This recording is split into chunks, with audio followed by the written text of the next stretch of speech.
Hello everybody and welcome back to a brand new video on the Infinite Baffle channel. My name is Niall and today we're going to be taking another dive into the world of the active desktop or bookshelf speakers. The reason that we wanted to do this is because it's an area of the market that just seems to be constantly improving and improving a lot at the moment. I mean, what some manufacturers are able to produce from a really small cabinet just never ceases to amaze me. And with that in mind, the Kanto RENs here have a lot of potential. So if you do enjoy this video, make sure to leave a thumbs up on it, make sure to subscribe for weekly hi-fi content, and let me know your thoughts and feedback down in the comment section down below. But without any further ado, the Kanto RENs, let's go. Kanto as a manufacturer is one I'm very familiar with. I think, you know, when you think of Kanto, you think of a speaker that's small, it's compact, it's modern, and it tends to be very punchy and offer great performance at its price point. And I think the range that most people will be familiar with when it comes to Kanto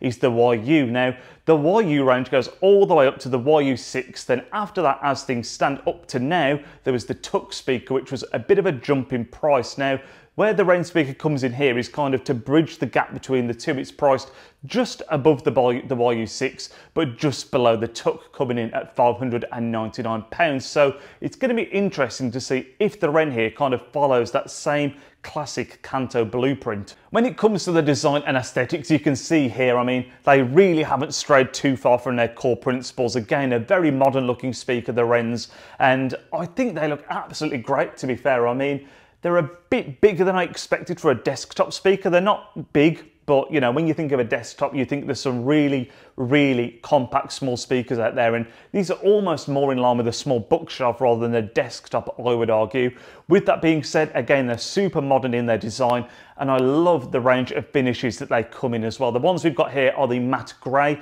and they've kind of got a balance of some really neutral finishes, like the matte grey, like the black, but then also they've got some really out there ones like the orange, which I think look absolutely brilliant. The orange in particular I love because it gives me a real McLaren F1 theme feel to it. I mean, if anyone here also watches F1, you'll know what I mean. They've got that kind of papaya orange black design to them that I really like, but obviously something like that, not quite as neutral as something like the matte grey that we're drawn by. The speakers are weighing in at 4.5 kg and 3.9 kg respectively. The active model of the two obviously being a little bit heavy, having all of the power built in, and like I say, for a desktop speaker, they're pretty chunky. I mean, we're talking nearly 11 inches high and 7 inches wide. I said it before, but yeah, very much reminiscent of a small bookshelf rather than a desktop speaker in my opinion, but still, you know, when you look at the general speaker market, it'd certainly be classed as a compact speaker. Touching a bit more on the design, it's obviously very simple. You can see on the front, we've got the 1-inch silk dome tweeter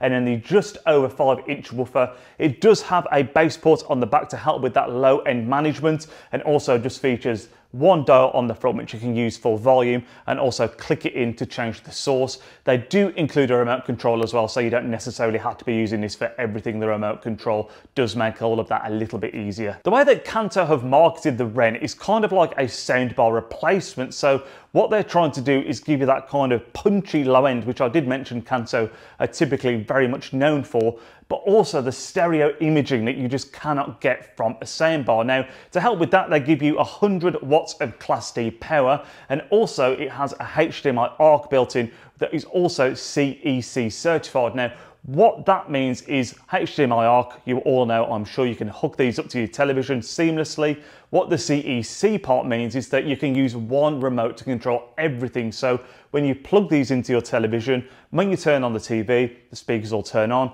When you turn off the TV, the speakers will turn off. And you can also control the volume using your TV remote, and it'll all just be seamless and just work all as one, which again, when you consider they're doing this as marketing this as a soundbar replacement, it's a great feature and help keeps it all really seamless. On top of the HDMI ARC connection, you do also have an auxiliary, a USB-C, and an optical toslink, as well as the ability to connect to them wirelessly via Bluetooth. This is great because it gives you a little bit of room for maneuver when it comes to separate. So if you did want to use a CD player, a tuner, anything like that, you can add them onto the speakers, tag them on, and it will work absolutely seamlessly. On top of that, you've also got the sub out, which is a great feature for these speakers, because when you think of people using them in an AV setting, something like that, the ability to add in the subwoofer, as punchy as these are, you know, it's going to let you get those extra low lows for those people watching the action films, the sound of the explosions, the big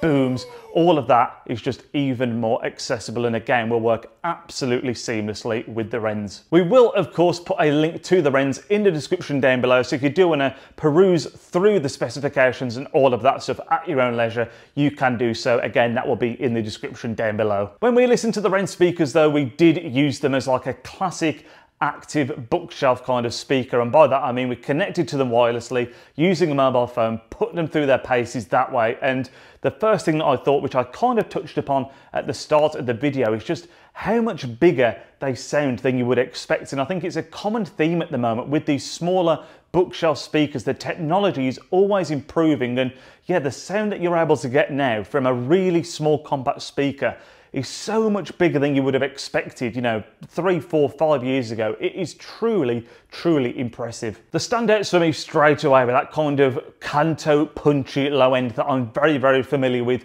from other models, but accompanying that was a really full-bodied sound and an impressively detailed mid-range as well. I mean, we're not talking audiophile hi-fi nirvana here, but for what they're designed to do, they do a great, great job. Because of that really punchy low end that I always think dominates the sound when it comes to Kanto speakers, you're hit with this really, I don't know if direct's the right word, but that's what I'm going to use. It's a very direct kind of sound, but despite that, you've still got this really smooth high end, and it doesn't feel overly aggressive, overly sharp, overly fatiguing. As I said before, it's a very full-bodied kind of sound. I would say overall though, the presentation is very, very neutral with the RENs. I mean, you've got a very clear center image, and the control that you get from them is also very, very impressive, even at decent volumes. You know, again, for a smaller cabinet speaker here, it's a lot better than I think people would expect. And again, when you think of what Kanto have in mind with the RENs, specifically the idea of them replacing a soundbar, again, they will do a wonderful, wonderful job for that. But I would say even beyond that, whether you wanted to, you know, use these as a literal desktop speaker with a PC for gaming, something like that, I think they'd be spot on. If you wanted to just connect a CD player and use these as almost like a backup living area kind of system, I think they'd do a great job. I actually think the RENs here are a very versatile little speaker. Obviously these RENs, despite the fact we're only looking at them today, are a speaker that have been on the market for some time now, and the initial feedback and reviews have been really, really strong. And I think it's been very clever from Kanto, A, how they marketed them, and B, how they priced them, because again, at $599, these come in just under the Tux, and although I don't think they're quite as punchy, I don't think they quite have the same amount of depth or clarity as the Tux, it's not a million miles away, I've got to say. And I think when you look at all of the connectivity, the accessibility, and the super modern clean design, which I do prefer over the Tux personally, I can see just why these are being as successful as they are right now. But I'd love to hear your thoughts in the comment section down below. Is this a speaker that you would consider for like a backup system, something for a kitchen, something for your desktop area? Let me know if you heard them and all your thoughts in the comment section down below. That's going to end off the video for this week, guys. Thank you as always for tuning in and your fantastic support, and we'll see you in the next upload, guys. Enjoy the rest of your weekend.